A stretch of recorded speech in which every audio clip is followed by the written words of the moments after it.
Given the capabilities of many factions of the phenomenon, they've had a couple extremes they could have chosen from. They could have chosen to remain entirely hidden, and they could have chosen just to come land on our fucking lawns. And some of us they have, but not everybody. And so that tells us that they have chosen a middle ground.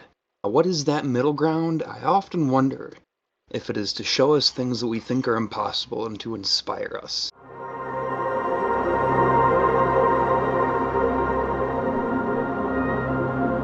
Hey, this is John. We are One Consciousness on TikTok, part of the Cosmic Convergence crew. It's always good to have you with us here today, George. I wanted to go ahead and send out a reminder that George with the G, the man with the master plan, the man, the myth, the legend, has joined Cosmic Convergence for a quad. Good to have him on with us. We're going to be bringing this episode of Experiencers, where, as George mentioned, we're going to have each experiencer talk for 5 odd minutes about their experience, and then we'll go over it. Glad that you're all here with us today. It's a real pleasure and an honor to interact again with our Cosmic Convergence community and to the community at large who may be watching this once it's published. And I'm just excited to be here. I know I've had my own personal experiences, many on the server have, and I can't wait to delve into it. I was very happy that the Cosmic Convergence crew, John, Grey Druid, and Lunar Christian, had decided to get the community together and start this Experiencer series. You know, I believe that disclosure isn't going to come necessarily from the government. It's going to come from people like you and me. And when I think about what it means to be an experiencer of the phenomena, everyone has a piece of this puzzle. It's going to take all of us to make sense of not just your personal experience, but yours in relation to everybody else. So, as a researcher, as a parapsychologist of sorts, what I do in terms of my approach, I've been interviewing experiencers, and what I found interesting were the commonalities in stories and characteristics that can be kind of teased out, and it can help people as well as the experiencer themselves to kind of make sense of what it is that they've been going through or continue to go through. John? So I'd have to say that one of my most most prominent experiences was about, oh hell, it's been about 12 years ago now. I had my father living with me, and we were in one bedroom apartment. It must have been about 2:30 in the morning, and I was sleeping, and I kind of woke, but I wasn't able to move. I wasn't able to speak. Um, I wasn't able to open my eyes, and it was the classic sleep paralysis. And but one of the common things of sleep paralysis is that you have this feeling that there's something or someone, perhaps multiple, in your room. And this was very true. I definitely felt a presence of two or more in the room, at least two. And as I'm laying there in my bed, unable to move, I tried to speak because my father was sleeping in the living room on the couch, as a lot of old men do. And so I'm trying to utter out, Dad, Dad. But the only thing that's coming out is, can't move, can't open my eyes. And I'm feeling that they're kind of getting like I'm starting to be surrounded. And I start thinking, no, I'm not going. You can't have me. I'm not going. And I'm thinking this, and like my will is starting to build up. And then I was able to slowly like lift my head, and I still couldn't open my eyes. But slowly lift my head. It took like every ounce of like physical strength that I had, even though I was very much aware of everything around me, if you will. Okay. So as I started to open my eyes, I could feel the presence leaving the room, and I had some blinds that were across from my bed, and I could kind of see like this faint like light kind of coming through the blinds. What's interesting about from across that window on the outside is an alcove. So it's like a grassy area that's surrounded by trees. There's traffic that's going along in the distance, okay, but it's substantially far away. And the traffic isn't coming towards where I'm living at. It's kind of going, perpendicular to the side or whatever, horizontally. So any like headlights or something wouldn't make any sense as far as like coming through the blinds. It wasn't the moon. um, I don't even think the moon was visible when I eventually did look out the window. I had parking spots onto the to the right of my building, but again, they were nowhere near the window. So as I slowly like got up out of the bed, was able to open my eyes and see that nothing was in there, I walked towards the window where the light was kind of penetrating through the blinds, and I peeked open the blinds a little bit, and I saw these two lights go shooting off into the distance. The weird thing is that I don't recall going back to sleep. You would think that after having an experience like that, that I would go into the living room, wake up my father, and say, "Hey, this is just what I experienced." I don't remember any of that, but I do remember when I woke up later on in the morning, I brought it up to him, and I said, "Did you have any strange sensation? Did you have any weird dreams? Did you hear anything? Anything?" And he was like, "No, I slept perfectly normal. What's going on?" And so then I told him. So could it have been sleep paralysis? Uh, well, one of the common things with sleep paralysis is that someone that has it more than once. I only had it that one time, so it's not anything that's like a predisposition or hereditary or anything like that, stress induced, anything of the sort. So I think, and I believe, and I feel that that was a legitimate experience. So I'd like to add that as a start off to the conversation that we're talking about with experiencers.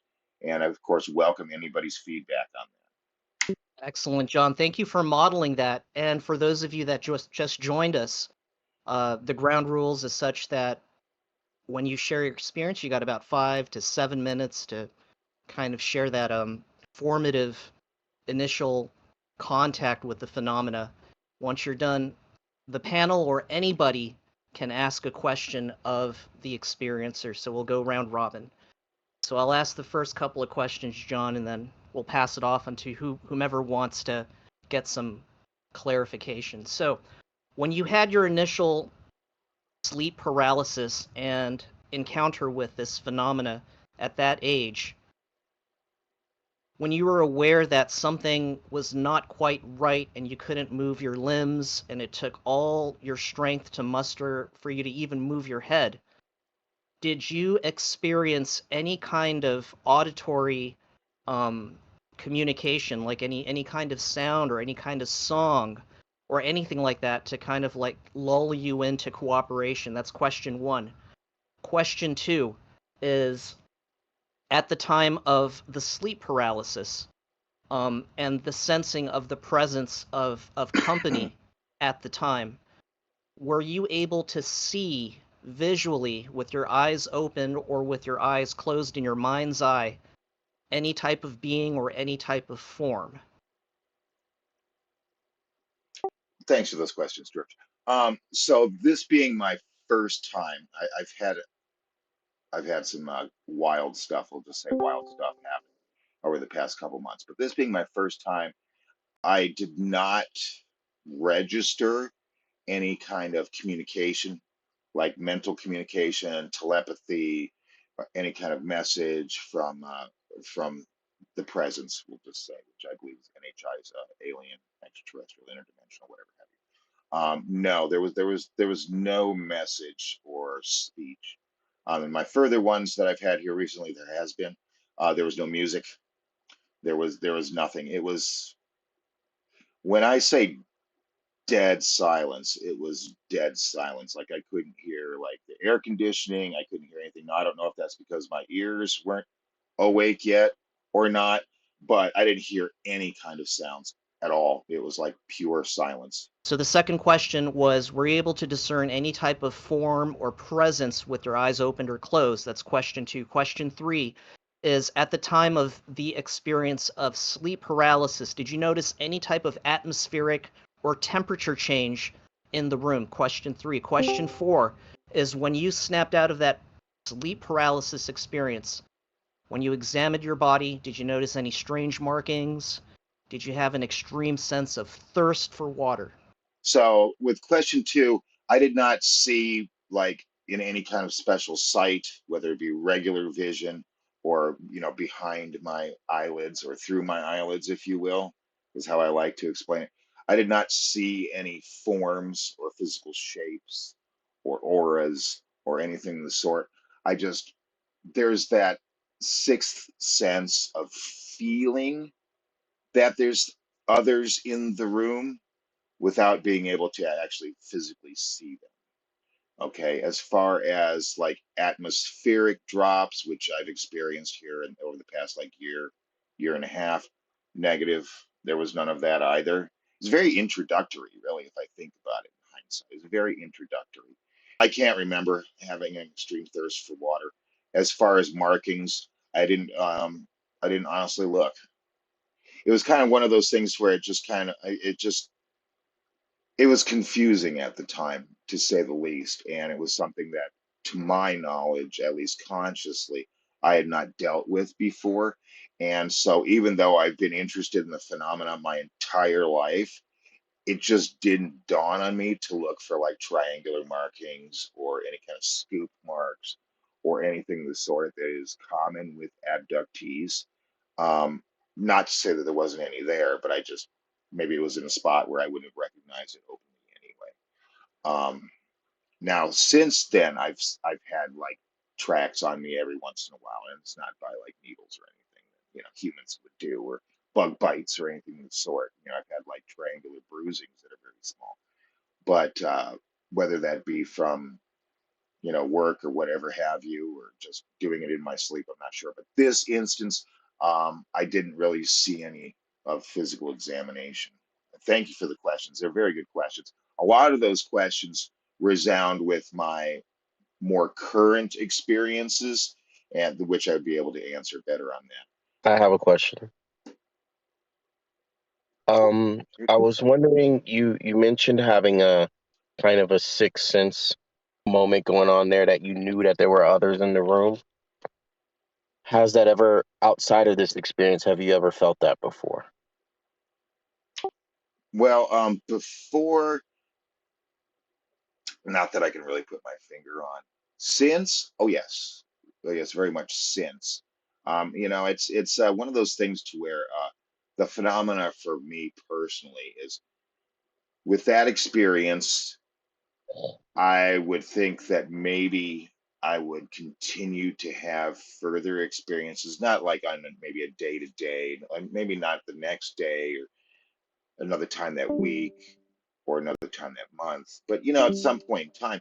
And I don't really recall any off the top of my head or since, up to like again the past year and a half, when I really started to become more aware of like universal consciousness and started really delving into the consciousness aspect and trying to actually reach out and communicate with these entities, these NHIs and other intelligences out there, that I've had more chain reaction events.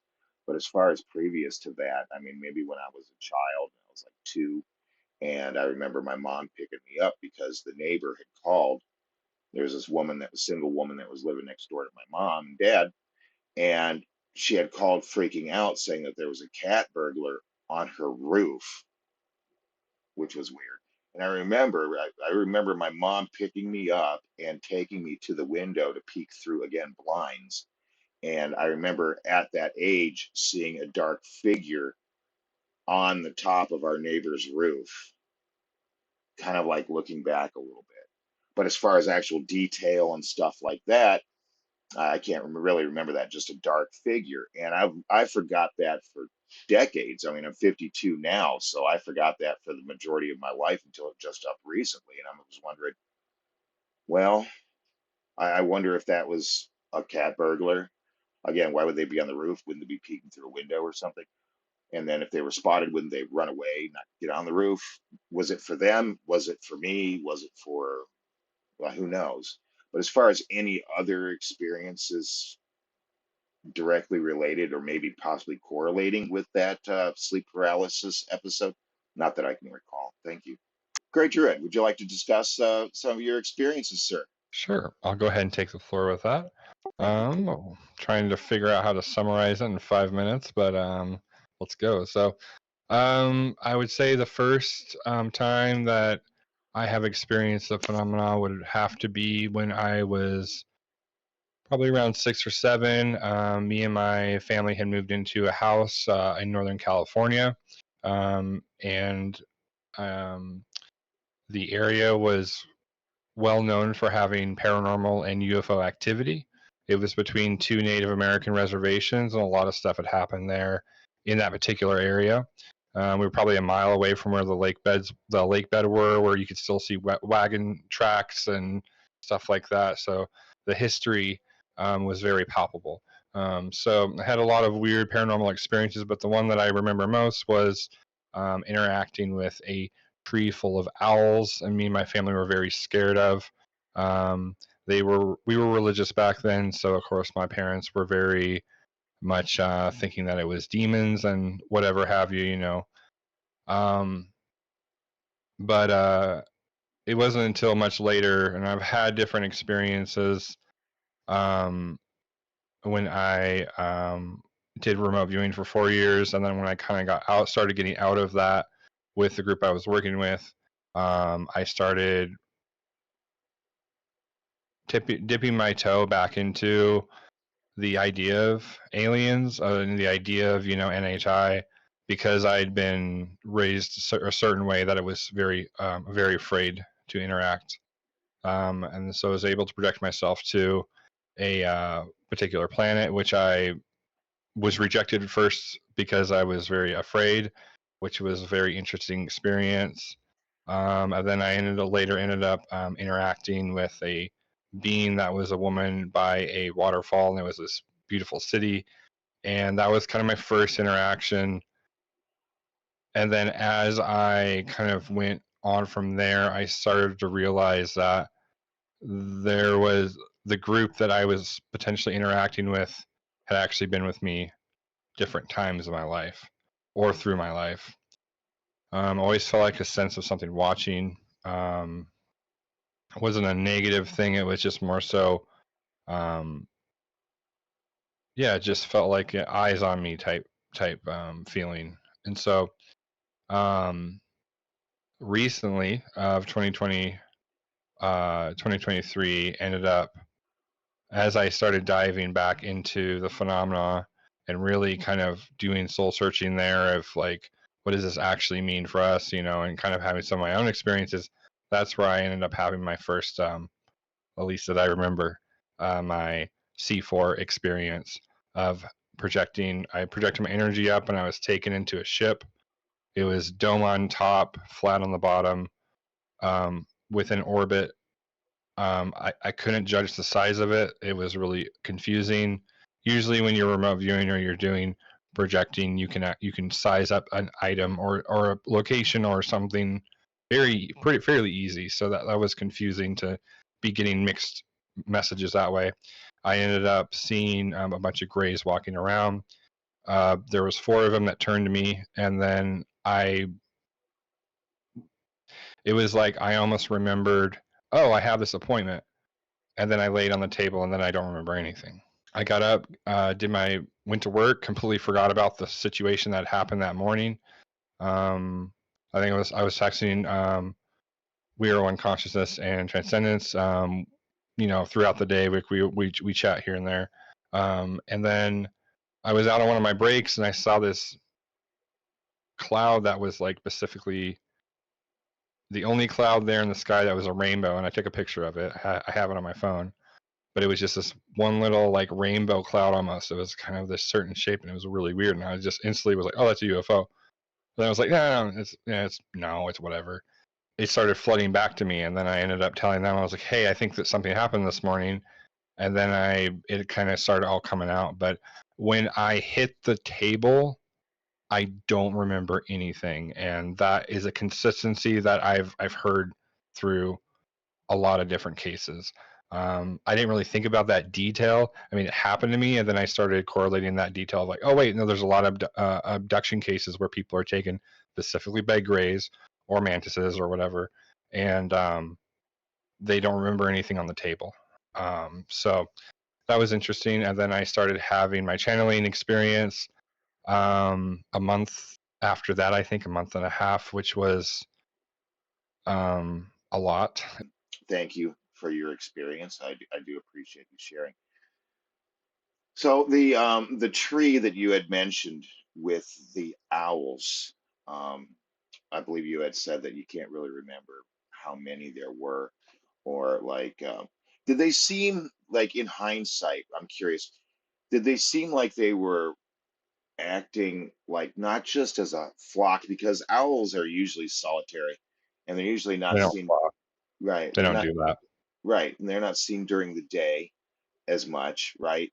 But since since they're all kind of together in these trees, do you feel, in hindsight again, that they were acting as one? Do you feel like they were, do you feel like any time that they were like focusing their attention specifically on you or another family member, or what have you? I mean, did you get any sense of that, or like them ever getting close, like to a window, like in the movie The Fourth Kind, or something like that? To tell you the truth, like it's really hard to remember the details of that memory since I was like 6 or so. But I specifically remember feeling uneasy, more so to do with the how my parents were reacting to it. But I definitely felt an attention aspect. It wasn't negative. We had some experiences that were negative with out over there. I was one of the cases I was strangled, and my dad came in and prayed for me, and he could see marks on my neck. Like I did have negative experiences, but that one in particular, I didn't feel like threatened by it or something. So I have a question for you, Mhm. Brother Daniel. Were you raised in a Baptist kind of? Mainstream Baptist, and then I was then eventually I would switch over. My family was evangelical after that, and then I eventually left the church. You've had such a young experience at age 6 or 7. Mm-hmm. When you told your parents, how did they respond to it initially? And because you've had these continued sequences of experiences with the phenomena, did that affect your faith? Did it strengthen it? Did it kind of shake the foundation of your faith? So that's question 1. Question 2 was when you experienced, I guess, this gathering of grays around you, and that you went on this examination table, and you don't remember anything after you woke up. But when you did wake up from that last memory of being surrounded by grays at the table, in terms of physical sensation with your body, did you notice any kind of sexual after effect of energy? Like perhaps they might have extracted something from you and you had like this, when people orgasm, right? You have this kind of glow about you. Did you have that? Whatever was being done, it was done to my soul. I don't know how else to put it. There was things that were being worked on in that way, and I don't know how else to I don't know how else to describe it. But besides that, there, I know people talk about upgrades or whatever else. That I think that is a metaphor that's close to it. I just don't know in what fashion. My parents have been pretty supportive of it. They got out of a lot of the rigidity of their faith with kind of listening to different mystics and everything over the years, and had a lot of deep conversations. I try to talk with my family quite often, as much as I can, and just be real. But I think it, the experiences we had when I was younger, it definitely shaped their perspective of things, and they had to get through a lot of fear as much as I did, and they had to do it their own way. Hey, Eschaton has a question. Says, Mhm. question for me regarding the Greys. Did they seem mechanical or golem-like? The ones that were at the control panels, they were just doing their Yes. thing. They were very busy. They did not pay me any heed. When I arrived on the ship, I was looking around at them, and then there was a 4 of them that turned to me, and it was very you know, like when you go into like operating room and the doctor's like, all right, we're ready for you. Kind of the clinical aspect to it was there for sure. There wasn't really any psychic interaction going on. There wasn't a tall gray or anything like that. It was just workers.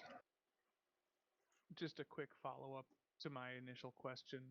Yeah. Was there any sign of emotion in the body language or on the facial expressions of the beings? No.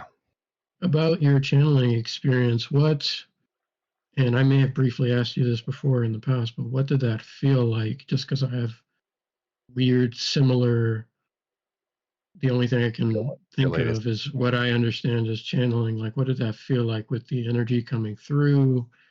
I know it feels different in my personal experience. It feels like something's there, but like, what did that feel like to you? Were you like pushed aside, but you were still aware of what was happening, or?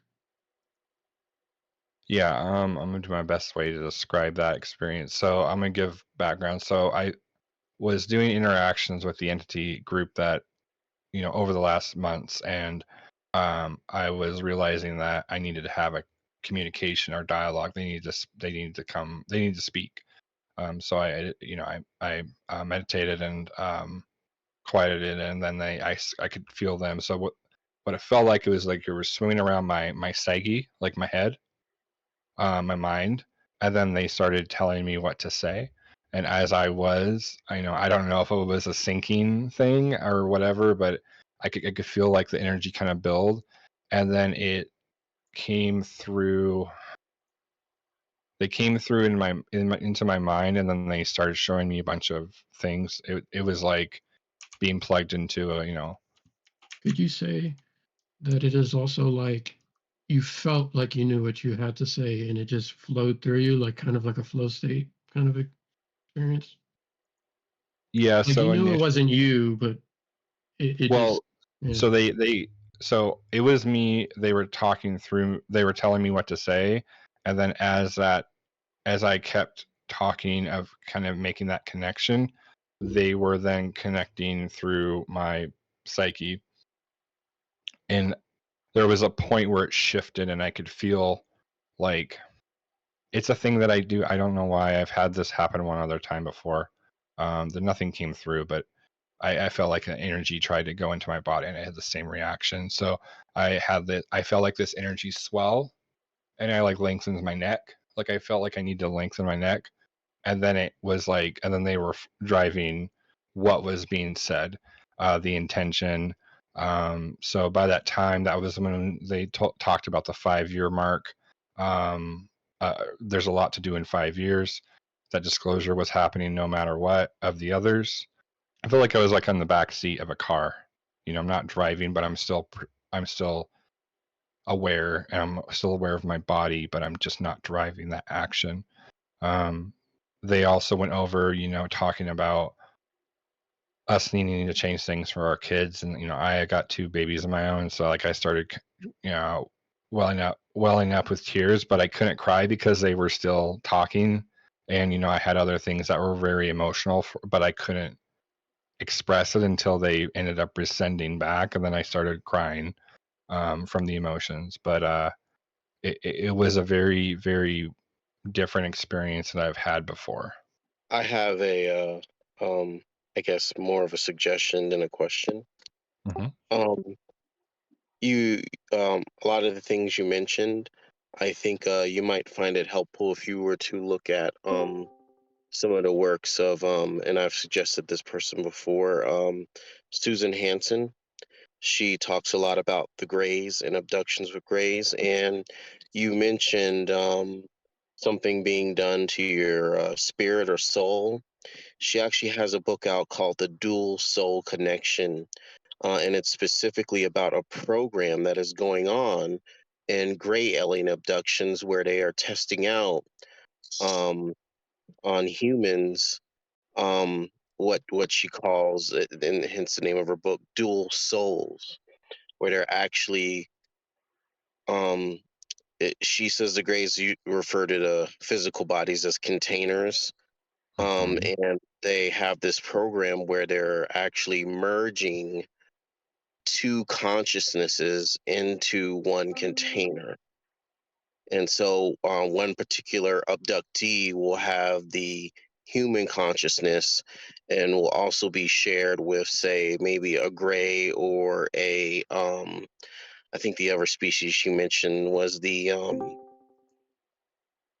mantis beings in one body. And usually one will take the dominant role, which is the human consciousness. The other one will kind of subside, I guess, in it kind of like it's kind of hard to explain, but it doesn't take the dominant role. It kind of just lays back and lets the human consciousness drive the body, and it only comes out in certain situations, like when you're accessing maybe certain types of psi activity or something like that. It's a very interesting book. I highly recommend it. She goes into detail about a lot of stuff that is encountered during gray abductions. Just a quick add-on to the conversation about the dual soul concept. It's interesting to me because when I studied cognitive science in university, one of the theories that was investigated, and I think it's still being investigated to a certain extent, is the bicameral mind theory. The idea that our brain is composed of two hemispheres, right? And if you separate them, it actually seems like both sides remain conscious. So it's interesting, I'll just add it as kind of a footnote, that we seem to have the hardware to do what you're talking about. I'll leave it at that. There's this connecting fiber that links the two hemispheres. It's the corpus callosum, and you've had That's right. various Yep. cases where they had to sever it for whatever reason, and the terminology is split brain, and each hemisphere at times were able to demonstrate unique separate personalities that were consistent with the right side of the brain and the left side of the brain. That's absolutely true, and it's Very fascinating. Yeah. Fascinating, the way that we seem to be constructed of multiple minds. I'm reminded of a study that Gary Nolan did with experiencers who have had close contact with either craft or being. And he did this neuropsych kind of study where he scanned the brains of people that checked into his study, and Gary Nolan found that there was an increased amount of density in the portion of the brain. It's like right here above your ear, the caudate putamen, or the basal ganglia. So there was an increase of neuronal activity, and it goes to suggest that because the brain has this neuroplasticity effect from experiencing the phenomena, that these people supposedly had increased PK or psi abilities as a result. And it was a peer-reviewed study, so for those of you that have experienced the phenomena, you guys have experienced downloads, telepathy, channeling, it's a fascinating side effect. I believe it's the next stage of human evolution. Well, and in that regard. I'm not sure. This could totally be just because I don't know. But if someone was potentially altered by an abduction case where their brain is altered like that, would that potentially be something that could eventually be passed down genetically to offspring? Maybe done early enough. I don't know. Like that's something. Again, I would want somebody to actually talk about that if that would be even possible. But I just what I always harken back to is if they've potentially been modifying us slowly over time. What does that actually look like? A guided evolution almost, but That could be reason why family members are abducted. So, like the wife will be abducted, and then the the husband will be abducted, and then it'll go to the kids. That is generational, and there may be something to that. There may be something to that. That's interesting.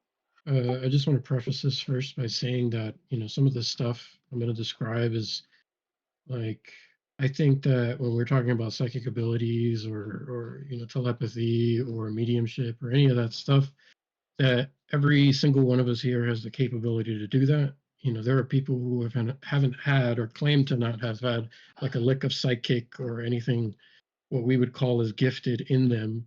And then sometimes there is some kind of precursor that awakens them, or, you know, it could be a car accident, it could be a near-death experience, something like that, and it opens them up. And the reason I'm saying that is because I've had a lot of weird things happen to me personally. And when I was younger, um, it did start when I was young, seeing shadow beings, things like that.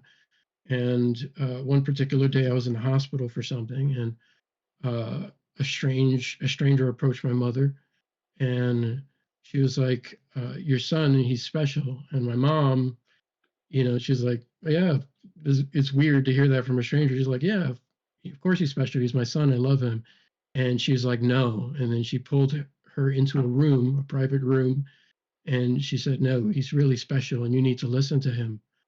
And it creeped my mom out. She was a little weirded out. And all of that didn't make any sense for years until I started talking about this stuff. And my experiences started ramping up growing up. Some of the shadow being stuff was like very terrifying. It wasn't pleasant.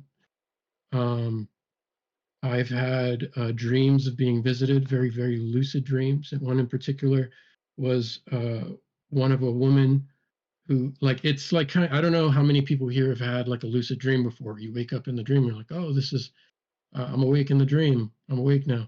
It felt like that, but with the exception, it was like a void space. Nothing was happening. It was darkness. And it felt like it wasn't me doing it. I don't know how else to describe that. But then a face came out of the darkness, and it was a woman, and she had almond shaped eyes, bigger eyes, and she had a hood on. It seemed like she had hair. It was almost like a gray, maybe a hybrid kind of looking, like beautiful, but not scary, but at the different. You just knew right away she wasn't human. You just know, like it's just a little too different, you know, but still beautiful. And she started talking to me, and I asked her how she was doing this. I was like, "How are you doing this?" Because it felt like I'm not doing this. And she said, "We have the ability to manipulate dreams, and in a lot of cases, it's easier for us to communicate this way." And I felt like she gave me a lot more knowledge, answered a lot of questions.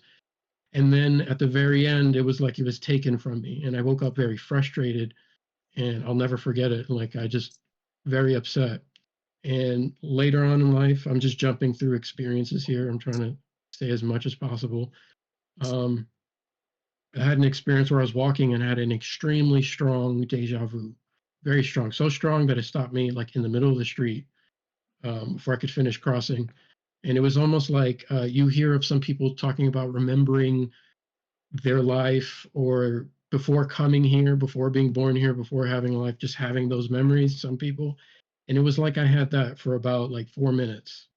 And I remembered why I came here. I remember where I was, like I was supposed to be in this particular location at this particular time. And it was this whole euphoria of how could I forget who I really was? How could I forget who I really am? And then again, it was like taken from me. And it's the only way to really describe it is like I felt dumber once it was like taken from me, because you feel like you have the answers and you're like, oh, this makes sense. This all connects. Everything connects. We don't really die. It's all an illusion. Like I know who I really am. And then you feel happy and you start to feel like very, very big and expansive and powerful. And each of us is that. But then it was taken from me, and I was just frustrated for days.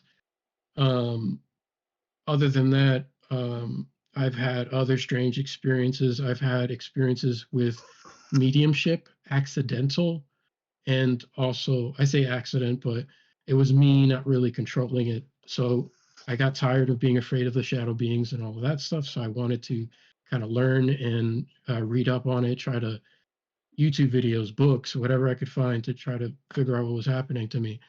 And because you can't really tell people this stuff generally, at least at that time I didn't.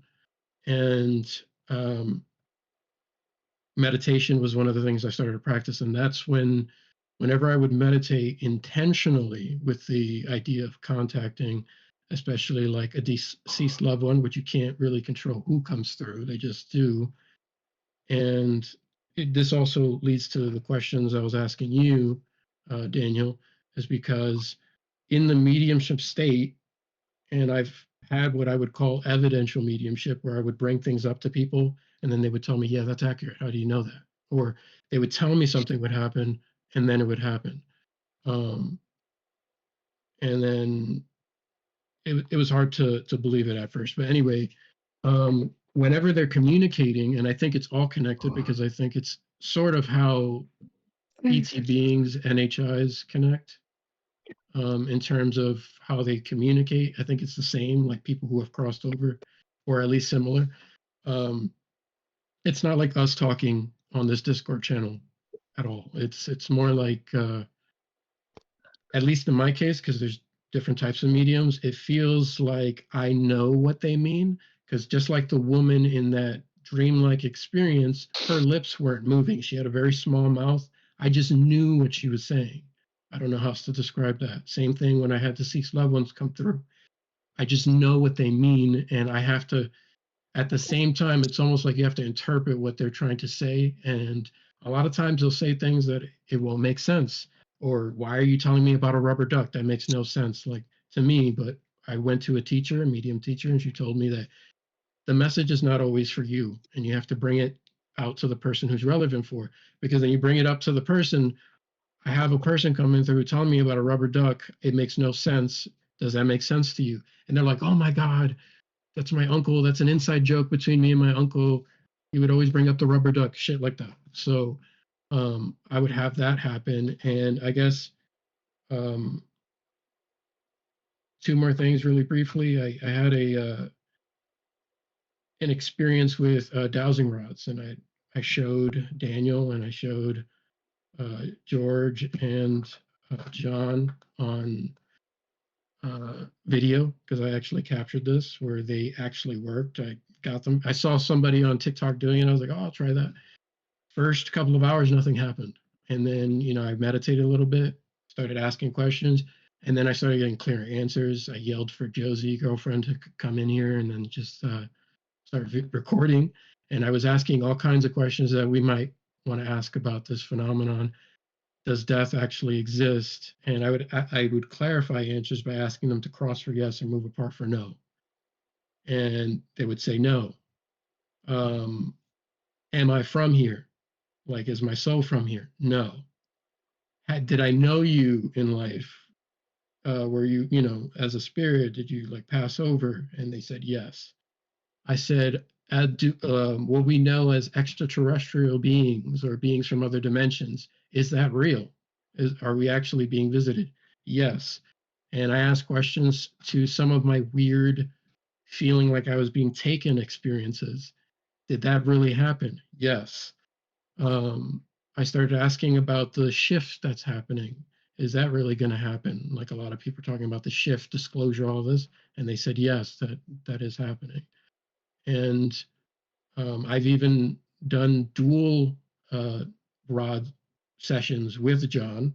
John was there, and we both had our rods out, and they were answering our questions simultaneously, where the rods were moving simultaneously. So it's just distance doesn't matter. No, time and space do not matter. Yeah, Time and space do not matter. They're just illusions. That's right. Exactly. And I think that the soul, from my understanding and my research and experience looking into NDEs, hypnotherapy, all of that stuff, is that the soul, when you're no longer confined by the physical body, you can be in multiple places at the same time. And they seem to show that, especially when we do little tests like the dowsing rods simultaneously on camera. You can't make them come through, but they do come through. And it's cool to actually capture it on camera. But yeah, that's pretty much it. Summed up in a nutshell, I have had feelings of being taken, lifting up out of the bed, felt completely real. And then I white out, I don't remember anything. And I've had mediums and strangers on, like on the street come up and tell me weird shit about myself and things I don't share with people about all of this stuff as well. So I think there is a lot of stuff going on. Ghosts, spirits, energy, beings coming from other dimensions. And I think it's all literally connected, and all the abilities you guys were referring to are, I think, are innate abilities. We all have them, but they're kind of like muscles, but we forgot how to use them. In this day and age, we're less connected to nature, meditation, things like that. But it's on the rise again. And as it's on the rise, you start to notice more people noticing stuff. So, but yeah. Thanks, Christian. And with everything that you went over, which is a lot, it just goes to show that, to me at least, that everything is interconnected. Okay. Yeah. It's like psychedelics and NHIs and, universal consciousness and this ability, this psi ability, and that psi ability, and everything there's a connection to everything. It's like, brain Right. connections, neural connections throughout the universe. I have a question, if you guys don't mind me jumping in with it. It's kind of an obscure one, but I know that Cosmic Cathedral and I have been kind of curious about it here as of late. When it comes to, like, we're right at the tip of a great epiphany. Okay. Like, suddenly there's this answer. I'm not talking about the answer to everything. I'm talking about just some kind of, like, wow, that absolutely makes sense. How come we as humanity haven't thought of this, or myself personally, I haven't thought of this. And just as it's going from your brain, like it's a download, it's going into your brain, and then it's ready to come out of your mouth, and then, oh my, where'd it go? You know? And it's just so random, and you can never get it back. And so I relate this to part of your experience story, where you're in the middle of the street for like 4 minutes, and you can remember your past life and the significance of it, why you're here now, and then suddenly it's gone, and you're like, where did it go? And it's like, Cosmic Cathedral and I are going, oh, I was blocked. And at first it was just kind of Right. like jokingly, like, okay, I was blocked, but really not to try to be like fear, because I don't believe in fear as a tactic, and so I'm not here to spread fear. But what I'm bringing up is a hypothetical. It might be completely from left field, but what if there is something, I'm not sure what the heck it would be, it's some kind of consciousness out there, whether it be benevolent, whether it be malevolent, whether it be completely neutral, that at that point in time is saying, nope, you can't remember that, and is like blocking you, because it's almost like it's the information that we should normally be allowed to have.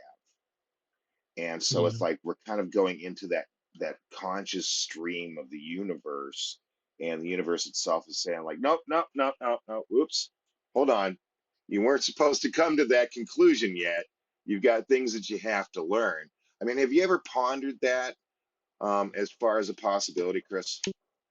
Yeah. And I think that might be the case because there are, to my understanding, there are beings, spirit guides, whatever, who watch over certain situations. This is coming through hypnotherapy and near-death experiences, so it's coming from both sides.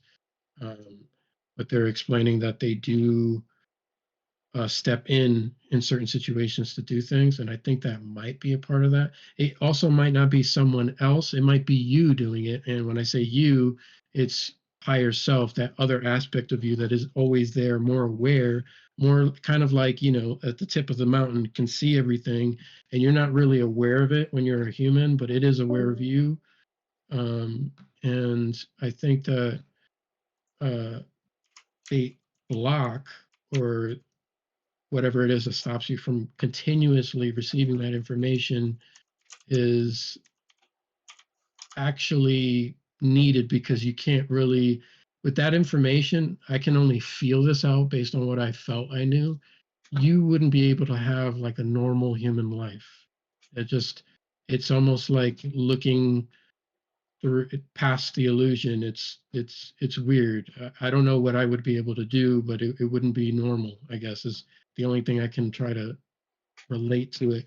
And I think that that's why we come here, to forget, for a lot of reasons, to learn certain lessons, like you were saying, things like that. Because if you have like an open book test, is it really a test? Or did you really learn anything if you knew the answer already, kind of thing. I'd like to ask you, Christian, in terms of this sort of clairvoyant ability that you're waking up to. And for the audience that's listening, and for those of you that don't know, there's a confirmatory aspect between Christian, John, and Daniel, where at times, and feel free to correct me if I'm wrong, but they've called each other out of the blue. And I've heard stories from these three where it's like, hey, were you thinking of this or that, or were you dreaming of such, because I had a vision that I was compelled to call you at the time, right? So it seems to be that there's this strand that is connected the three of you together that goes beyond rational and logical thought, right? My question for you, Christian, is in terms of the realization of this ability, this latent ability that you're remembering, and how you come to perceive life in this present moment, do you feel as though you're in some kind of a waking dream? It's like almost like I'm becoming aware of the physical dream, and it's not happening right now. Like right now, I don't feel it, but like there were times where, and I don't know if anyone has had this experience, like chime in, but where I felt alive, like extremely alive, and I felt like through this alive awareness, this feeling, this awareness, it felt like everything, this world, the things we touch, it just felt so fake. I don't know. I guess you could call that disassociation, but that's the strongest word I can think of to describe what it feels like whenever that happens. It's almost like having a breakthrough. You're going to have a breakthrough, but then there's something there holding you back. So there is something like that. And with the interconnectedness with us three and stuff, yeah, that has happened, and it is funny and cool at the same time, and weird. Had a weird sleep paralysis session, and girlfriend woke me up and she's like, "You okay? What's going on?" And 30 seconds later, Daniel's texting me, "You all right?" And I'm like, "What?" I'm already like groggy, disoriented from this whole experience that didn't feel good. And I'm like, what are the chances, of something like that? And I'm like, "How did you know?" He's like, "I don't know. I just felt something, man." When you make a really strong connection with someone, there tends to be a overlap of thoughts. You start thinking about them. You start like having shared dreams or different. There's certain things that can happen, and is that just because you're making a connection with someone, or is that potentially someone that is maybe you are connected with up here? The other dimension that we're not fully aware of in our waking mind, that we're having these innate kind of shared information, or like the data is flowing easier that way. It's hard to say. I want to say, Christian, too, I've had that experience where I was in an altered state and I was brushing against this.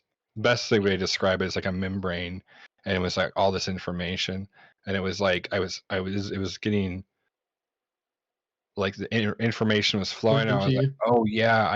oh yeah, I remember, and I remembered who I was. I was like, I'm a captain, like a military captain, and I'm with this group, and then 30 seconds later, Turn the I'm faucet. completely myself. The flow is shut off. I'm like, it It was what sucks. it It does. sucks. It really does. And then you have this like dimming effect, and you're like, oh no, now I'm me again.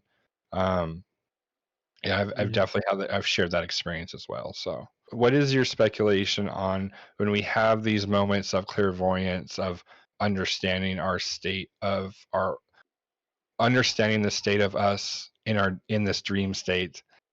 Um, do you think that lends to enriching the experience, or do you think it's just a glitch that we're popping through and we're not supposed to, and they stuff us back in? What do you think?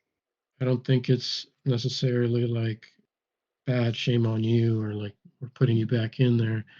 But I think that we have these breakthrough experiences. And it's just a theory, but I think it's going to start happening to more and more people, like as all this stuff like increases. more people become open and they start having their own experiences.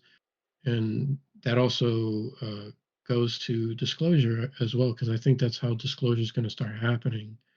Because kind of like, look at all of us talking in here about this stuff. You know what I mean? This wasn't a thing when I was growing up as a kid in the 90s. We didn't have FaceTime or any of this shit.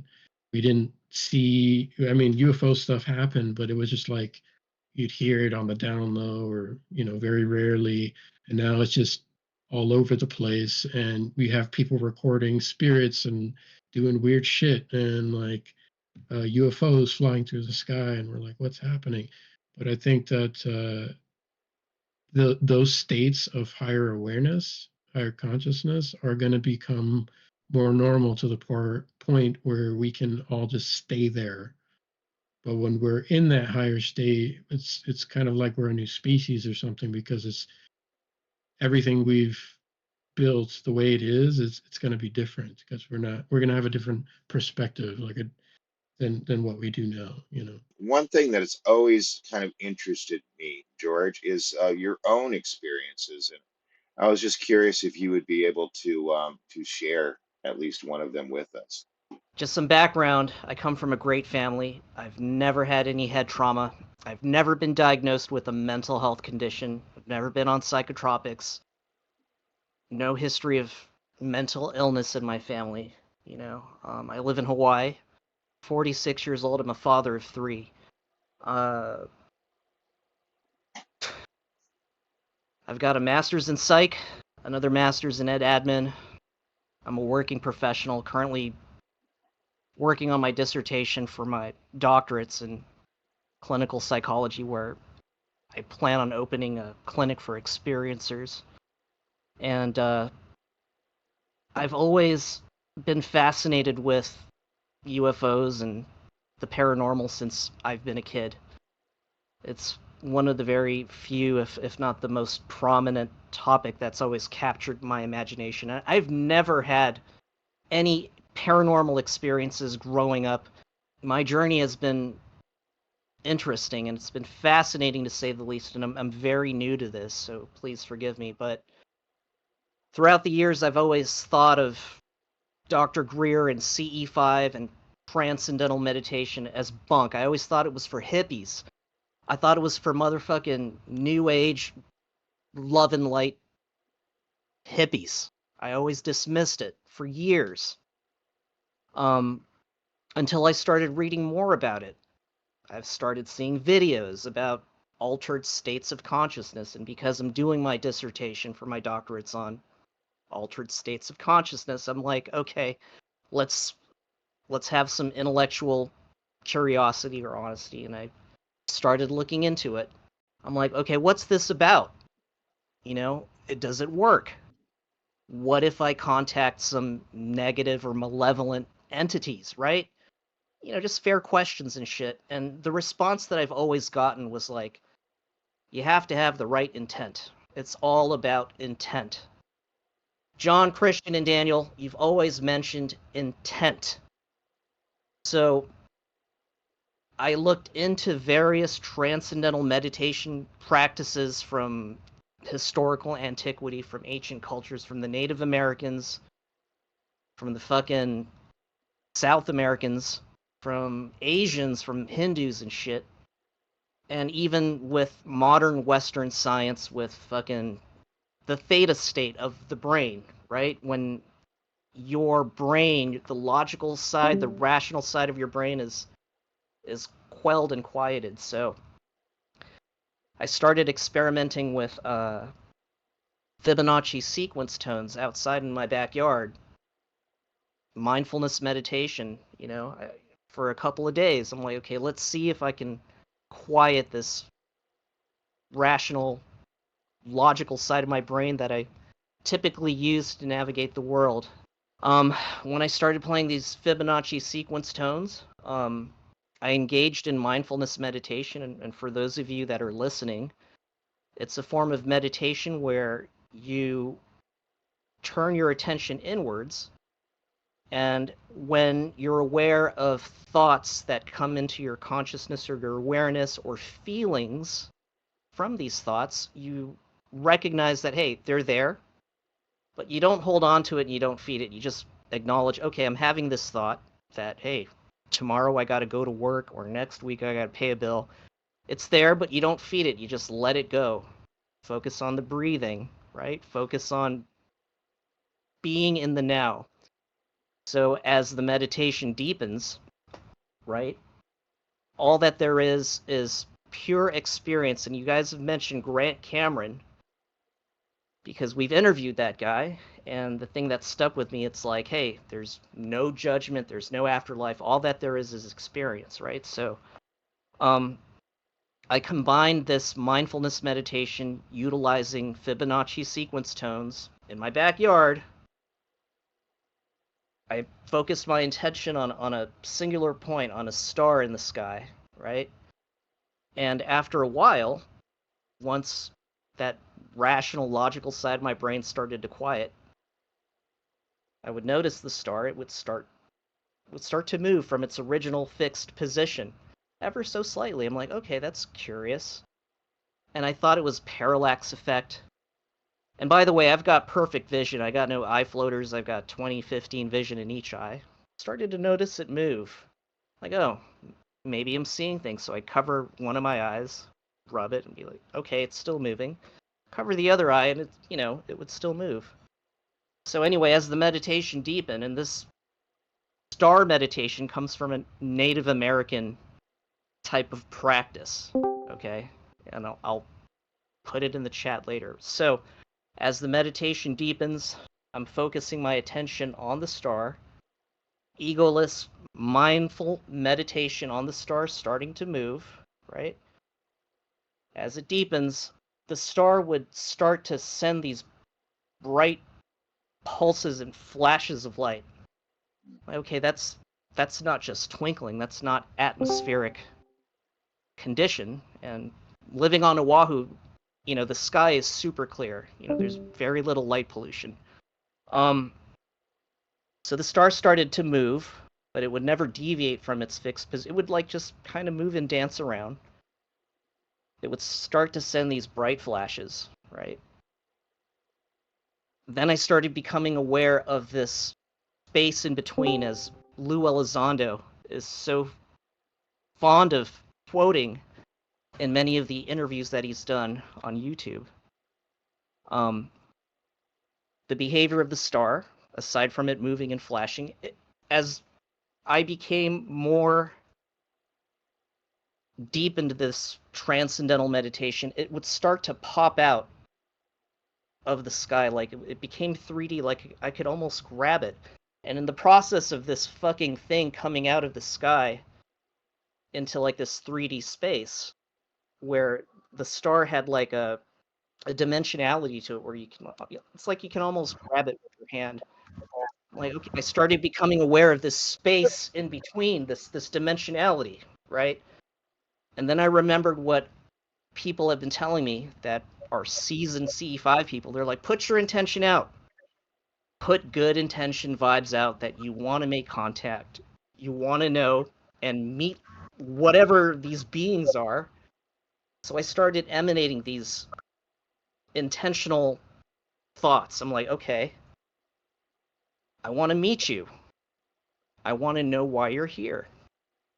And this is when the star popped out. So let me meet you, whoever or whatever you are. I mean well.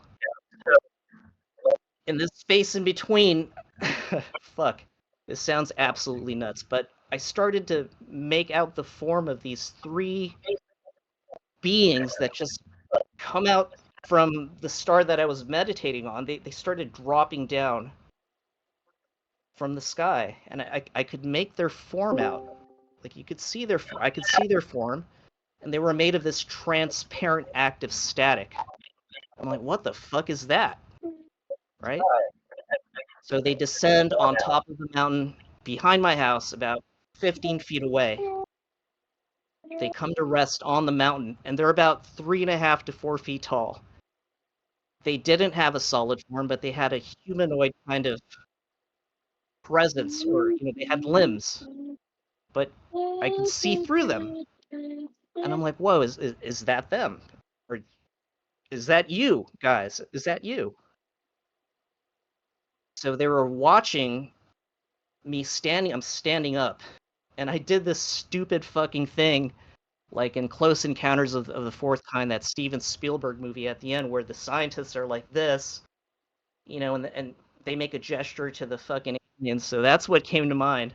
I'm like, okay, time to say hi. So I do the fucking same thing. I'm like, I stretch on my arm, and then I do the same gesture as in the movie. I know it sounds kind of hokey, but as soon as I do that, one of the beings that was standing on the right, there's 3 of them, gestured the same thing. They mirrored what I did with its other hand. Then all of a sudden, I started hearing a bunch of these voices in my mind. I couldn't make them out, and I'm like, I can't be hallucinating. But by the way, I was completely sober. I'm like, okay, why are you guys here? I say it out loud. I beam it out with my mind, like, why are you guys here? Like, how can I understand you? There was this car alarm that was in the distance that I heard fucking beeping down the street. Just starts going off, wee, right? And as soon as that car alarm went off, the being on the left shapeshifted into this fucking wolf thing. It became like this angry kind of like dog wolf thing, and it assumed this like aggressive form, and I'm like, whoa, hey, that's just a car alarm. I come in peace. That has nothing to do with me. Don't worry, it's a car alarm. And as soon as I said that out loud, and I was trying to communicate it to these beings, the car alarm fucking turned off, and then it turned back from a wolf back to its original humanoid form. Fast forward, after some communication, all of a sudden, from the corner of my left eye, and I'm standing up this whole time, I see this bright fucking dot, coming out from the left of the peripheral of my vision. It's like this amber fucking bright thing that just starts growing bigger and bigger. And as soon as it assumed its triangular form, it was maybe about 30 feet away above this mango tree. I look, and I'm like, what the fuck? And it was this motherfucking triangular fucking technical craft that had these 3 lights in each corner, and there was a big light in the center, and the outline of it was lighted. It was like this amber thing. And as soon as I realized what it was, it took my breath away. I'm like, fuck, it's real. And when I said that, it just starts moving like effortlessly, like there was no sound, non-inertial movement, and the color of this amber light was unearthly, like I've never seen before. I could feel my heart beating. I took steps back, and it just took my breath away. I didn't even have the wherewithal to bust out my fucking camera. And I'm just watching this thing. It was the most incredible thing I've ever seen in my life. And I'm fond of saying this, that seeing that technical craft in these beings tops seeing the birth of my 3 kids. Long story short, after my initial breakthrough, for the next couple of days and weeks and months, I started to experience aspects of the phenomena without even fucking meditating. I would have these downloads and these synchronicities with people in the community that were more than just coincidental. Started seeing motherfucking shadow people right before I go to sleep with my eyes closed and open, and it would freak me the fuck out. I'm like, oh fuck, I went fucking crazy. So I started talking to Pat P. Pat P is Dr. Greer's right hand for the ambassador program, and we've talked on the phone many times. I would tell Pat P, hey Pat P, this is what I've experienced. This is what I've went through. This is what I'm continuing to experience with these shadow beings. I don't know what the fuck they are. And she gave me some perspective and insight as to how to kind of frame whenever these things would come into my awareness. And today, now I'm at the point, it's like, these shadow beings, they don't even fucking scare me. I see them every night with my eyes open and closed right before I go to sleep. And I interact with them completely sober. So there's this other dimensionality aspect that I think has always been here. These beings or whatever the hell these things are, it's always been here. We just need to attune our consciousness to the frequency that they exist in. And everyone has this capacity, some more so than others, but I'm a believer. I'm an experiencer. I want a motherfucker to tell me to my face that I'm crazy. I want that, And now I'm putting my name and face and my credentials out there because now I don't give a fuck. It's like, yeah, okay, I'm a well-adjusted member of society. I'm educated. I'm articulate. I'm a father of 3. This is what I've experienced and this is what I've went through. And it's not to convince other people of what I've been through. I'm just sharing my story. But yeah, I'm glad to have this forum to talk with other experiencers. And for those of you that are on the fence of sharing what you've been through with the phenomena, you're not crazy, okay? I think it's more crazy for people to deny the reality and existence of the phenomena. There's more evidence that the phenomena is a real thing. You stretch back into historical antiquity. Fuck, there's more evidence for the phenomena than there is for the historical Jesus. All right? So I'm confident in sharing my story and learning from others. Yeah. The end. Sorry if I Thank went you. over my... I know I fucking talk a lot, but... No, it's good. Thank you so much for sharing, George. Like I said, Yeah. I've always kind of been curious on the full details. I know that you mentioned the triangle craft, but everything leading up to that, man, I really appreciate that. I know everybody else here does. So it's kind of one of those, you touched on a lot of things too when you're talking about your experience. One being that, you're not crazy. And I agree. None of us that have had experiences are crazy. I mean, yeah, there's some say to be said about schizophrenia, but that's not the case here. I No. think it's starting to get to the point to where if everything is that's seen in the sky that's anomalous is put down as a mylar balloon, miners with jetpacks, parallax of regular things seen, and like the pilots, oh, they don't know what they're looking at. Pregnant midgets with physical deformities in Yes, Virginia. That's what the government fucking said to the community and the news. Hey, these 3 girls didn't see fucking brown aliens with red eyes. They saw a pregnant motherfucking midget with physical deformities. I mean, come on. right. And it's Seriously. like one post I saw on Reddit. Oh, well, that's when we were in Wisconsin. Oh, that was a water heater rocket. And my comment was, look, okay, yeah, there could be prosaic. I can't stand that word, but I'll use it. There'll be sort of prosaic explanations for, oh heck, 80% of the things seen, 90% of the things seen, even if it was 99% of the things seen prosaic. All it takes is 1%. All it All takes it is takes is one. one, right? And at this point in time, if you're coming up with pregnant midgets and you're coming up with water heater rockets, then your explanations are getting to the point where it's more ridiculous to believe that than it is that it's actually UAP or some NHI, controlled craft or some drone from Ziegelblocht, which is, 20 million light years Arrogance. away. Right. So it's like, okay, I get it. And so who's crazy? I would think it would be more, it's going to start coming to the point where the ones that are quote unquote crazy are the ones that are still believe that essentially we're the only life in the universe and that the earth is flat and we're surrounded by a firmament. I mean, it's just, and I'm not trying to dog, I'm really not. There's a lot of different ways to go about thinking about reality, but come on. So going back to, because I know we've had some questions. So I know that we interviewed Grant Cameron, and that was an honor and a privilege, and I hope to interview him again.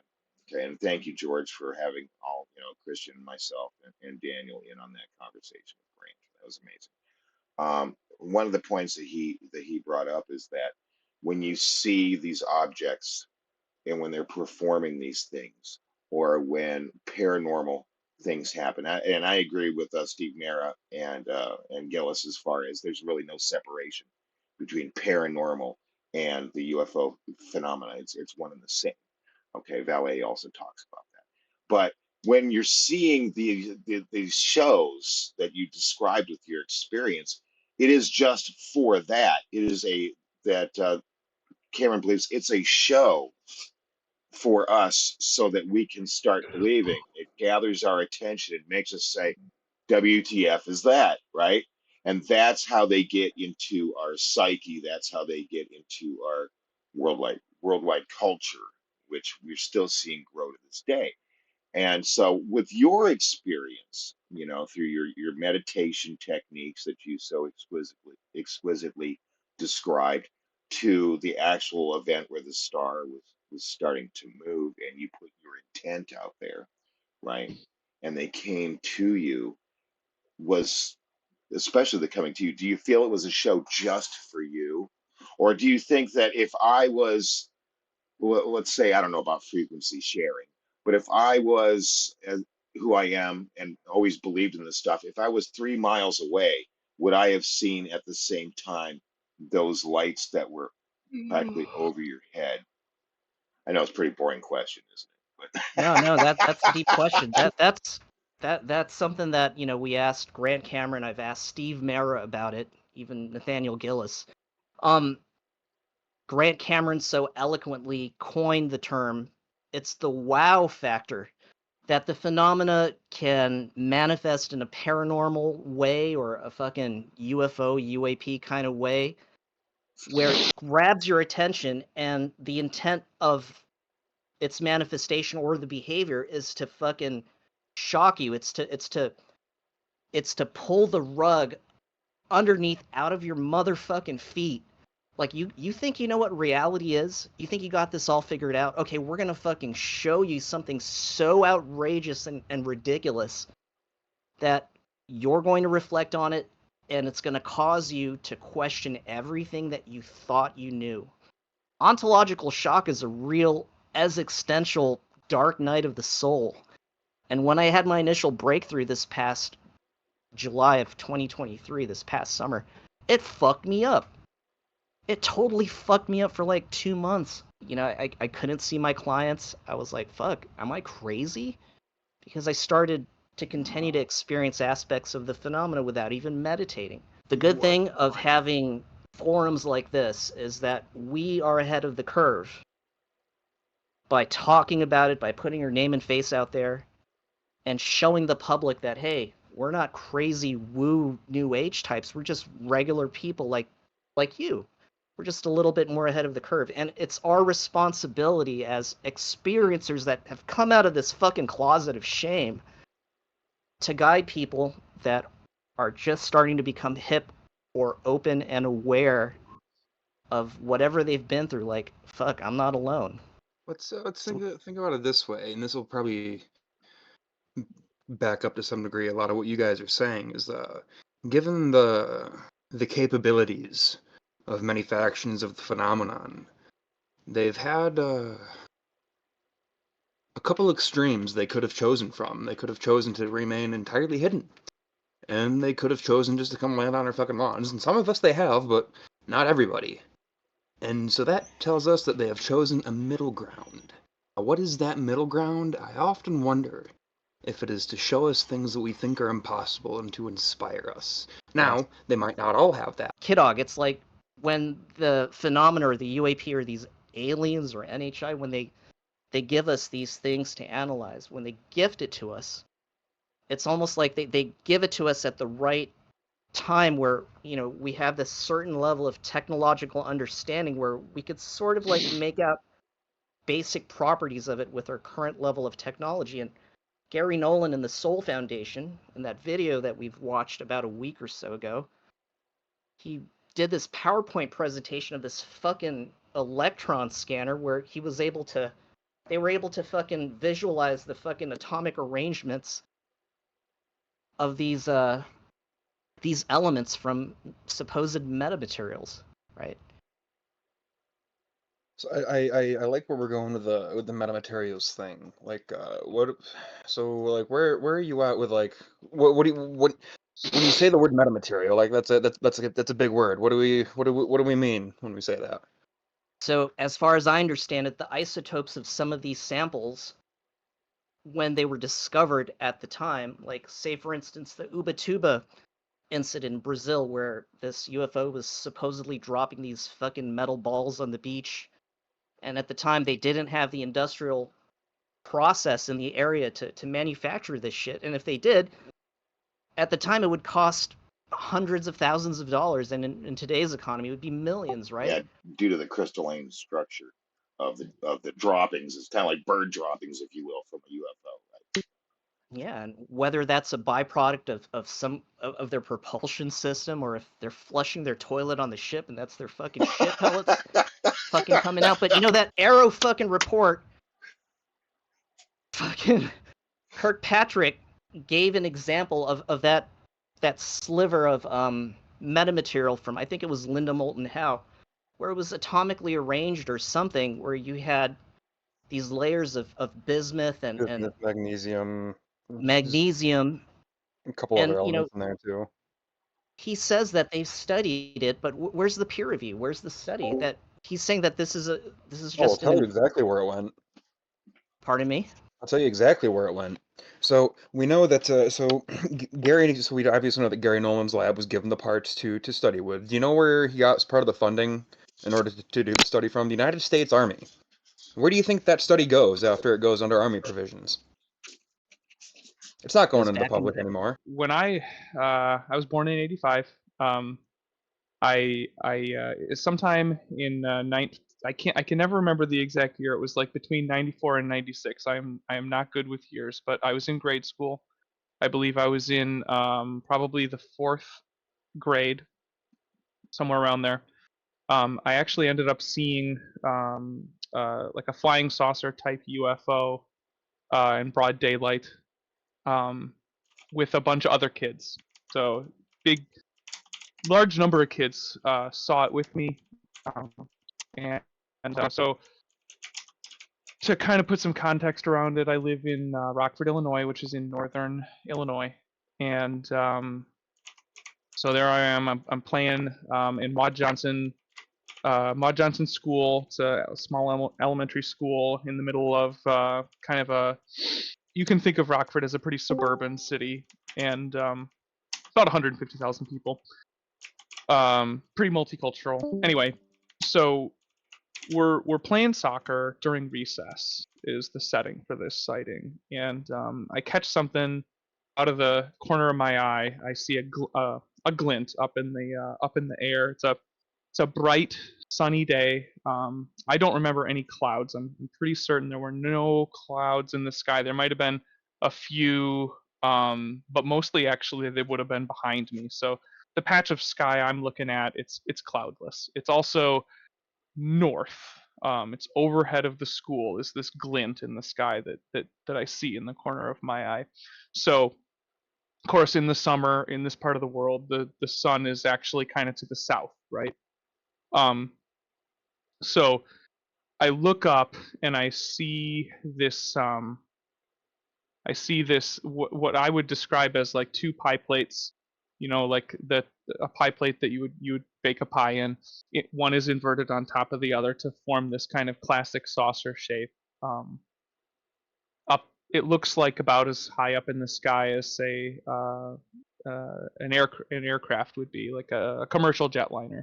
It's moving about the same speed, and in fact, as a kid, I stopped because it didn't look right. It was just surprising. It looked like it was maybe a little bit bigger than an airliner, and it was very shiny, and it was golden. It was like a very metallic golden shine to it. But I thought, despite all of that, after looking at it for a few seconds, I thought it's got to be an airplane. I'm not looking at this correctly. So I squint my eyes. I'm looking at it, and it's not getting better. And I call to my friends. I had a couple friends on the field with me. I'm like, guys, look at this thing. Look at what is that? I wanted to know what it was. And then my friends stop playing soccer and they look up and they just stop. And other kids start to notice what it is that we're looking at. They stop. And I think within seconds, I'll never forget this because it was extremely weird. Everyone on the field, probably about 20 kids, stops and is looking up at this thing in the sky, and I'm like, what is that, guys? Other people in the playground far enough away that they couldn't hear us talking about it, and they didn't know why we had stopped. They weren't stopped. They were playing and doing their thing. The lunch ladies were doing their thing. But all of us on the soccer field, we were just all looking up at this thing, and nobody knew what it was. And other kids were starting to say, that's a UFO. And I've actually always been like a sci-fi nerd kind of guy, so I knew what they were talking about. I knew about UFOs. I'd seen like The Day the Earth Stood Still and things like that. My dad showed that to me, and so I'm like, yeah, I mean, it looks like a UFO. It looks like a UFO from the edge on. But I couldn't really process that. I couldn't really believe that. So I was like, is that really, like, guys, are you seeing that? Isn't it like maybe we just can't see the wings on an airplane? And I look down to look at everybody because I'm just kind of in disbelief that everyone is confused by this. A lot of kids on that field didn't like me, didn't have any particular attachment to me, or actually kind of detested me in the way that kids do to each other sometimes, hurtfully. And but everyone shared this kind of mystification. And at that moment, when I'm looking down to see everybody else looking up still, everybody in the field goes, "Oh!" And I look up and it's gone. I'm so mad at myself for the rest of my life that I didn't see what happened. But I asked my friend Nat, who is the closest one next to me. I said, "Nat, what happened? Where'd it go? I can't see it anymore." And he goes, "It took off." And I'm like, "What do you mean?" He said, "It took off behind the trees over there. Can't see it anymore. It was like that. It's just gone. Instant." I said, "Did it disappear?" He said, "No, I could see it go. It just went really, really fast. There was no sound, and that was it. That's my whole sighting." And after I went inside at recess, I'm talking to the teacher, and I can't believe it. I'm like, "We saw a UFO," and the teacher's whatever, Adam, ADD kid, did you actually do your homework? And I'm like, "Okay, but I saw a UFO," and all these other kids saw it too, and they're like, "No, we didn't." All my friends, they were in the other sixth grade or the other fourth grade class, and so they weren't there to back me up. But all the kids who had seen it with me on that field, for some reason, once they were in the presence of an adult, they denied it. Some of them told me to shut up, and they never admitted it. And a couple years after that, I was sitting around talking with my buddies, my friends who had seen it, and I'm like, "Guys, just give it to me straight. Did we actually see that? Was that something we actually saw? Or did I just make everybody think that when I was looking up at that?" And they said, "No, man, we saw it." And we heard that everybody said, they changed their mind, but we know everybody saw it. So Do that's you my recall your experience. dreams that night or for the next subsequent couple of days? And if you can recall them, what were they? Question one. Question two, did you ever talk with your friends in the next subsequent days and weeks if you've dreamt this like similar imagery? Sure, yeah. No, I didn't have any unusual dreams. I can't report that. I didn't talk to my friends about it either because there was nothing to talk about from that point of view. I saw, we talked a lot for like a day or two afterward about the sighting and what we thought it could be, but we didn't talk about dreams because that just didn't come up. Just the parallels between your story and the aerial school, which John Mack, a psychologist, Yeah, psychiatrist, yeah, and yeah, yes, And I actually have a pretty low opinion of that sighting, but there's no denying there are some strong prima facie similarities between what Yeah, I there's experienced and correlations. that. Yeah, Yes, yes, definite yes. correlations. And yeah, it's Yep. interesting that cognitive dissonance amongst the presence of adults. It's shame. Hey, I don't want my teacher to think bad of me or give me a bad Yeah. grade. Yeah, Or because you have to yeah, remember this is 94, 95, 96, somewhere in there, and for anybody who was alive at that time, UFOs were for the X-Files, and that's it, right? right. You didn't talk about it. You were an absolute kook if you talked about it. So I yeah. mean, when I was born in the Er, '70s, when I was born in the '70s, I mean, we had In Search of with Leonard Nimoy, and that was pretty much about it.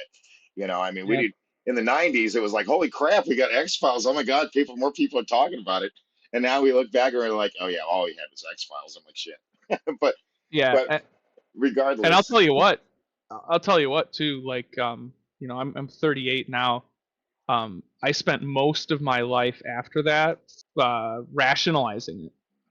I must have seen an airplane. Had to have been an airplane. Must have been, just the weirdness of the sun glinting off an airplane. It, Why were the, you Why were you in denial? yeah, right. Because life is easier if you don't have an experience like that, right? Everything makes a lot more sense, right? But then the older I get, I see a lot of airplanes flying around. I never seen an airplane that looks like that. And so I at some point I'm just like, you know what it was? You know what? Honestly, I think I was really in denial up until like the Go Fast and Gimbal videos. So up until pretty recently, actually. And I used to get into really big arguments with my brother, who he's actually never seen a UFO, but he's been a believer for most of his life, and he we had some bitter arguments about that, and I called him up after the Gimbal, the Go Fast videos came out, and I said, Nathan, I was wrong. I got to admit, I got to be true to what I saw, and I got to change my tune because this just doesn't make sense to deny anymore. It's not a in my view, it's not a like you were talking about earlier, being like scientifically open-minded. It's not an acceptable stance anymore to say, yeah, we're just going to deny this. Doesn't make sense which to is me. interesting, because we have of course, the Department of Defense, and Kirk Patty Cakes coming out with this whole thing about, oh no, it's just and it's just kind of funny because it was the Department of Defense that in 2017 was like, or when those videos of the gimbal and stuff were brought out by Lou Elizondo, and initially the DoD was like, no, no, no, and then years later they're like, oh well, yeah, those are anomalous, they're not ours, we don't know where they come from, and now they're just kind of like hitting the rewind button and playing it back again. So it's just, aside from them being absolutely mental as far as not being able to make a decision one way or the other as far as the validity of UAPs, UFOs, etc. It's just kind of the same old gig. And I hear a lot of people say that they were really on the fence until the release of the 2017 essentially. And so it's Yeah, good that it's brought a lot of people into it. And I want to applaud you for calling your brother and saying, hey, you know what? I was wrong, and I felt yeah, like such an ass. I felt like such an ass, and that's what a lot of people are going to be feeling, don't you think? A I lot of think people are that going to be feeling that I think that more and more coming is up. going to happen. I mean, this year's been Yep. insane already. I mean, Yep. it just seems like every year it's amping up and up. But what a Yep. great experience. I could just say that personally, I didn't have, to my knowledge or remembrance, I didn't have any experiences with like my classmates out on the playground or anything like that. But I just wanted to, if you guys don't mind, I'll just bring up a real quick experience that I had that kind of correlates with looking up into the sky and seeing something, which Melissa, Cosmic Cathedral, and I have had several instances together.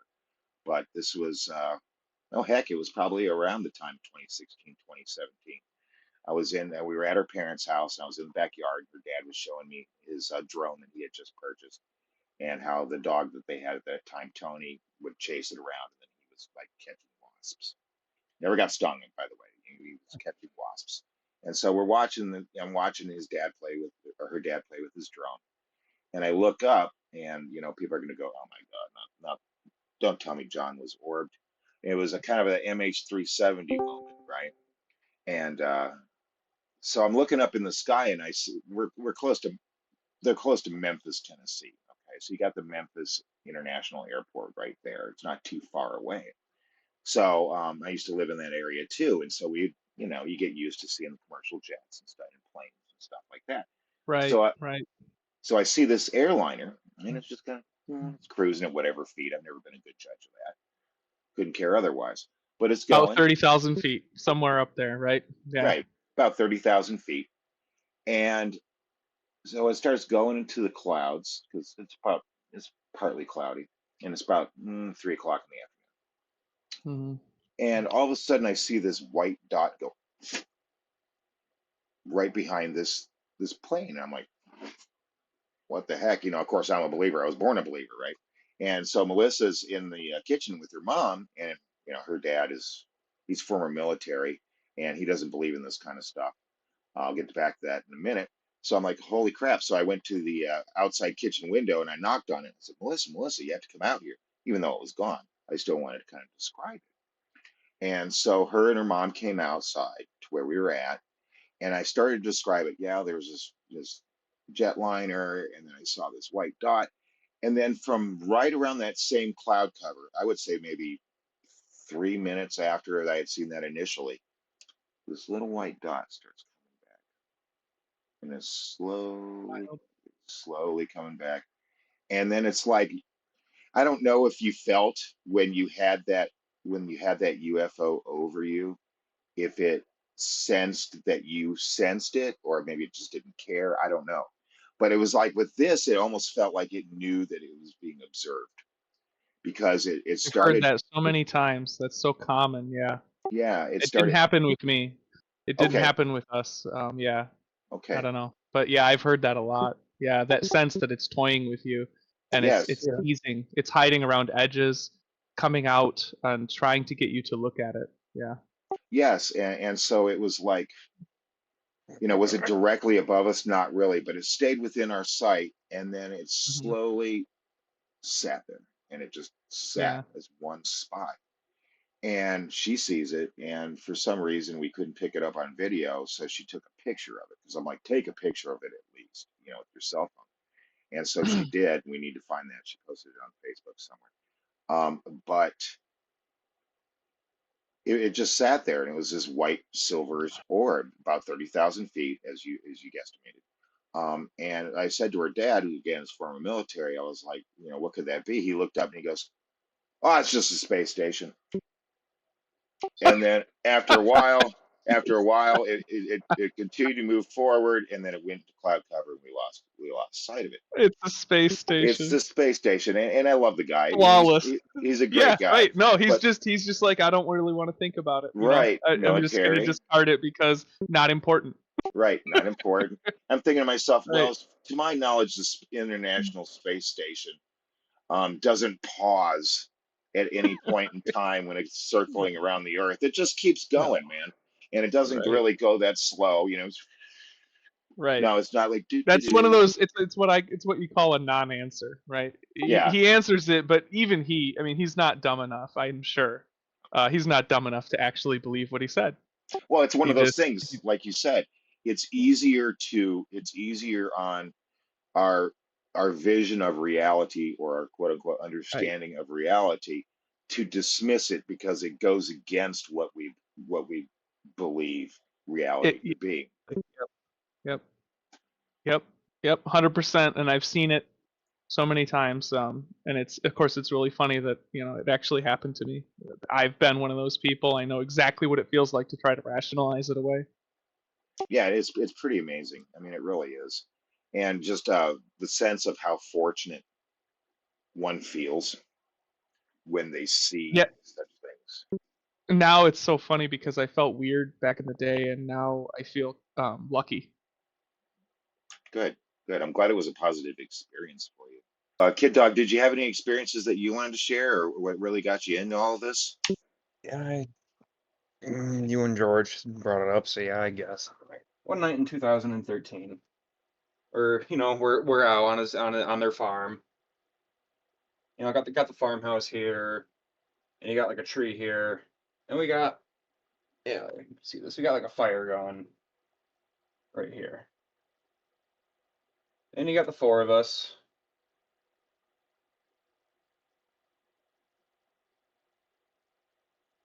We're sitting around the campfire talking. The kids are kind of bullshitting about whatever kids talking about. Me and my friend, his name was Garrett. We were in the time we'd both been in the Civil Air Patrol for quite a few years now at that point. Not sure if you guys know what the Civil Air Patrol is. It's like a civilian Yeah, I'm familiar with it. after school JRTC program for the Air Force.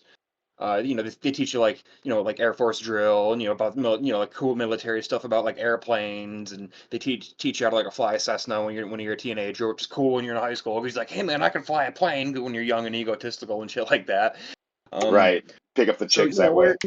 we're as far as teenagers go, we were pretty mature in our rural area with the experience we have compared to a lot of people that don't get to have those experiences, right? And so we're all out there. We're only about an hour away from a dark sky reserve, so like you look up at night and you can see the whole Milky Way and everything. It's beautiful. And as we're so switch to as we're all just sitting here, we're sitting talking the shit. We're trying to look for meteors, satellites, identify constellations. Just we're like military nerds. We know that's like the kind of stuff we're into. Like, hey man, is that on the ISS? I wonder what satellite that is, because you can tell what a satellite is. It comes around the arc of the horizon. It starts to sheen as it arcs through the light, and then it gets dark again, and it goes on a predictable path. And if you stare at the sky long enough, you know what a satellite is. You know what meteors look like. You know what airplanes look like. At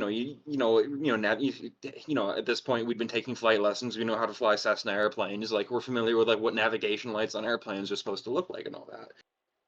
And I have to preamble. At the time, we were both very egotistically skeptical on the UFO issue. And we're sitting there laughing, he says, yeah, and wouldn't it be funny if we see a UFO right now? I'm like, oh yeah, right, those fucking things don't exist. Only fucking crazy schizophrenic people see those. Shit, at the moment fucking they see that, boop, this thing just fucking decloaks, up Hey in front there. of us. Yeah. Yeah, no, literally. It's weird. And just to give you, I don't know how big it was or how far away it was, but I can give you an idea of the parallax in the field of view. And so it was like if you take a $50 and hold it out at your arm length, that's about how much of the sky it was taking up. So, it had to be fairly close or fairly large, depending on the size of what it was. Absolutely silent. And this thing just kind of moves, pauses here for a second, turns 90 degrees, pauses here for a second, turns here, pause for a second, and we're all just looking up like, fuck, are you seeing this right now? Yeah.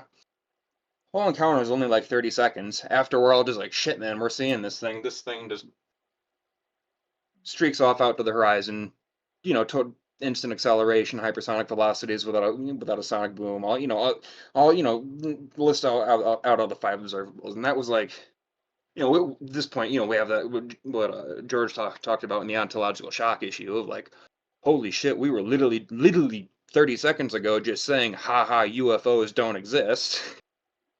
So it's just oh fuck, kids get in the house, douse the fire. We're young. We're fucking the adrenaline kicks in. We don't know how to react at that point. So we just douse the fire. Get in the side. Wait for her mom to come home later that night. She's working a 7 to 11 or something like that. But yeah, no. And then we didn't talk about it for years. I just kept slowly learning it. But that was it was like a message to me. I almost talked of don't get too cocky. Keep an open mind. And I just that was I was more of a history nerd before that. My grandpa was a history teacher, and I was like his favorite grandsons. I love history, but that's when I started really taking physics seriously, and I started, just going into it. And that was 2013, and we're at 2024 now, so we're going on 10 and a half years now, I guess technically, because it was the summer of 2013 where I've been, studying physics, and it's just kind of it's built to this point where I'm now here in my life, like Jesus fucking Christ. But I didn't talk about it with people until the 2017 article started coming around. Like that was kind of like the validation for me of like, oh, okay, you can come out of the closet now on this. Yeah, and I guess I'll leave it at that. You That think was that when that it experience. materialized in front of you and your friends, when you're saying, fucking UFOs are for fucking weirdos and schizophrenic people, it just suddenly fucking shows up like that. Yeah, Do you believe that spooky. was intentional or was that a coincidence kind of thing? Do you think it meant to reveal itself to challenge your So preconceived notion? we can go two ways. We can Yeah, yeah, say yeah. whatever this was observing us, and that's fucking scary. That's why we were like, well, shit, we didn't know this thing was there. Whatever it was cloaked. Like it wasn't there, and then it just turns on like I had a fucking cloaking device, and so we're just like, okay, get in the house if we're being watched. I guess that's kind of where that logic came from. And looking back The on it now, implications of that, yeah, the that's implications of that are just so messed up, right? yeah, that's so. I'm not gonna say it fucks me up, but I'm just like, okay, or it's a coincidence. Now we can branch out on the decision tree of this. Like, okay, if it's a coincidence, it's a coincidence. It could be a synchronicity, like Noob saying in the comments. But well, we can push the coincidence one off to the side, and let's say it was some object that was actually observing us and being like, ha, we'll teach you motherfuckers. Okay, well, I I don't I wish I could say if it was extraterrestrial or not. I mean, like for all I know, this could have been some asshole in the TR-3B on a training mission was just sitting there doing OP over some rural area where he thought no one was gonna see him. Just like, oh, I'm about to RTB anyways. I'll teach this kid a lesson. Yeah, Back off the area he's if you listening want. in. He's listening in on you with like some kind of laser microwave mic Oh yeah, well, pickup or because like something, and he's like, in "All right, I'll show you something." in David Fravor's interview with Lex Friedman specifically, it was probably his best interview, I would say, so far. He talks about how the jet fighter pilots used to fake UFO sightings because they would see Right. people. You're out there with the nods at night. You can see a campfire miles away, Oh so yeah, they'd Fravor go did up that. high, Fravor did that. shut off the engines, coast in. Then as soon as you get above the campfire, they'd turn up, hit the afterburners, and you know, go away, and then boom, there's your UFO sighting. They used to mess with people like that, and I was like, well, okay, it's good to know that military people do mess with civilians like that, but on the other note, this fighter jets don't hover, they don't accelerate instantly, they don't. So like, At the time that it materialized, do you feel like that there was some kind of conscious connection between you and this object? I'm gonna say no on that one, surprisingly. Something obviously heard is what my opinion is.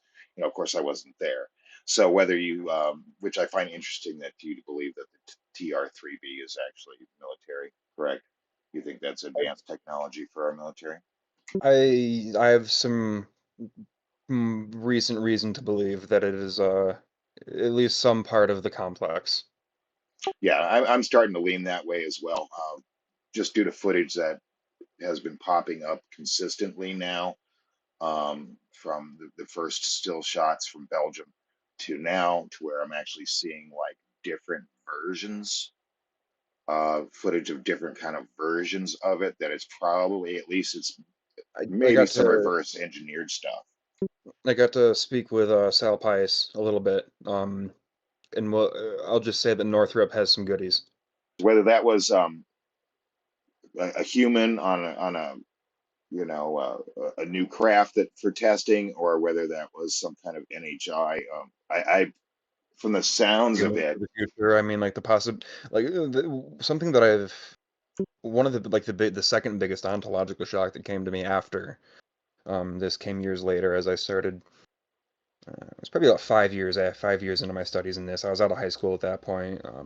I've been very fortunate in my employment over the years, in that I've been able to keep employment that lets me study whatever the hell I want, as long as I remain productive. So that's been very good. So about 5 years ago is when I